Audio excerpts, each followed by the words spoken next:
Hi all, അസ്സലാമു അലൈക്കും. Welcome back to Silna's kitchen.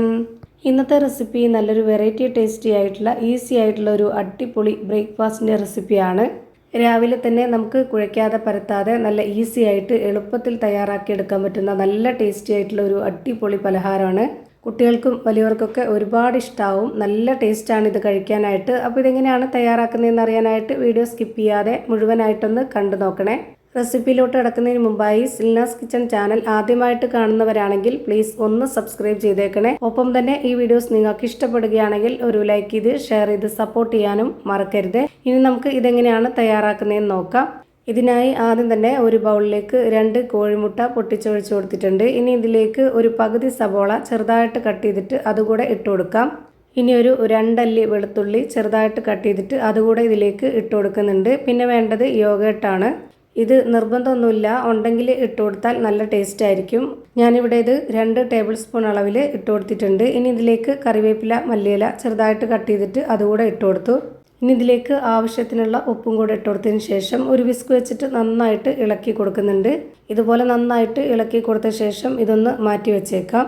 അടുത്തതായിട്ട് നമുക്ക് വേണ്ടത് ദോശമാവാണ്. ഞാനിവിടെ തലേ ദിവസം പച്ചരിയും ഉഴുന്നും ചോറും ഒക്കെ ഇട്ടിട്ട് അരച്ച് വെച്ചിട്ടുള്ളതാണ്. നമ്മൾ സാധാരണ ഒരു രാത്രി റെസ്റ്റ് ചെയ്യാനായിട്ട് വെച്ചിരുന്നതിന് ശേഷം പിറ്റേ ദിവസം എടുക്കുന്ന അതേപോലെ തന്നെയാണ് എടുത്തിട്ടുള്ളത്.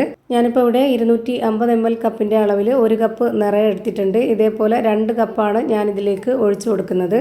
ഓരോരുത്തർക്കും എത്രയാണോ പലഹാരം വേണ്ടത് അതിനനുസരിച്ചുള്ള മാവും ബാക്കിയുള്ള ഇൻഗ്രീഡിയൻസിൻ്റെ അളവും ചേർത്ത് കൊടുക്കുക. ഞാനിവിടെ ഈ ഒരു 2 കപ്പ് മാവിന് വേണ്ടിയാണ് ബാക്കിയുള്ള എല്ലാ ഇൻഗ്രീഡിയൻസിൻ്റെ അളവും കറക്റ്റാക്കി എടുത്തിട്ടുള്ളത്. ഇനി ഈ മാവൊന്ന് നല്ലപോലെ സോഫ്റ്റായിട്ട് കിട്ടാനായിട്ട് ഒരു നുള്ള് സോഡാപ്പൊടി ചേർത്ത് കൊടുക്കുന്നുണ്ട്. ഇതുപോലെ സോഡാപ്പൊടി ഇട്ട് കൊടുത്തതിന് ശേഷം ഇത് നന്നായിട്ട് ഇളക്കി എടുക്കുന്നുണ്ട്. ഇനി നമുക്കിതിലേക്ക് നേരത്തെ റെഡിയാക്കി വെച്ചിട്ടുള്ള ആ ഒരു മുട്ട മിക്സ് ഒഴിച്ചു കൊടുക്കാം. ഇതിൽ അത്യാവശ്യത്തിന് നല്ല ഉപ്പിട്ട് കൊടുത്തത് കൊണ്ട് തന്നെ ഈ മാവിന് കറക്റ്റ് ആയിരിക്കും. ഇനി പോരാന്നുണ്ടെങ്കിൽ കുറച്ചുകൂടി ഇട്ട് കൊടുക്കാവുന്നതാണ്. ഞാനിപ്പോൾ ഇട്ട് കൊടുത്തത് കറക്റ്റായിട്ടുണ്ട്. അതുകൊണ്ടാണ് ഈ മാവിൽ പ്രത്യേകിച്ച് ഉപ്പ് ഇട്ട് കൊടുക്കാത്തത്. അപ്പോൾ ഈ ഒരു മാവ് സോഡാപ്പൊടി ഇട്ട് നന്നായിട്ട് ഇളക്കി യോജിപ്പിച്ചെടുത്തു. ഇനി ഈ ഒരു മുട്ടയുടെ മിക്സും കൂടെ ഒഴിച്ചു കൊടുത്തിട്ട് നല്ലപോലെ ഇളക്കി കൊടുക്കുന്നുണ്ട്. ഇനി ഈ ഒരു മാവിൻ്റെ കറക്റ്റ് പരുവം എന്ന് പറയുന്നത് നമ്മുടെ സാധാരണ ദോശ ചൂടാൻ വേണ്ടി മാവ് തയ്യാറാക്കുന്ന അതേപോലെ തന്നെയാണ്.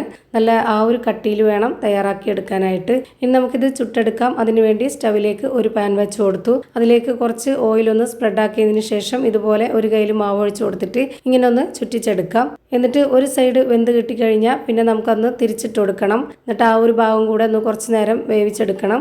ഇപ്പോൾ ഇതിൻ്റെ ഒരു സൈഡ് വെന്ത് കിട്ടി. ഇനി ഇതൊന്ന് തിരിച്ചിട്ട് കൊടുക്കുന്നുണ്ട്. ഈ ഒരു ഭാഗം കൂടെ ഒന്ന് വെന്ത് വരട്ടെ. ഇനി ഇതൊന്നുകൂടി തിരിച്ചിട്ട് കൊടുക്കുന്നുണ്ട്. ഇപ്പോൾ 2 സൈഡും ഒരുപോലെ വെന്ത് കിട്ടി. ഇനി നമുക്കിത് പാനിൽ നിന്ന് മാറ്റാവുന്നതാണ്.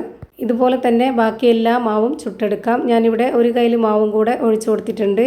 ഈ ഒരു രീതിയിൽ തയ്യാറാക്കുന്നത് ഭയങ്കര സിമ്പിളാണ്. അതുപോലെ തന്നെ നമുക്ക് പ്രത്യേകിച്ച് കറികളുടെ ഒന്നും ആവശ്യമില്ല. നല്ല ടേസ്റ്റാണ്. കുട്ടികളായാലും വലിയവരായാലും നന്നായിട്ട് കഴിക്കും.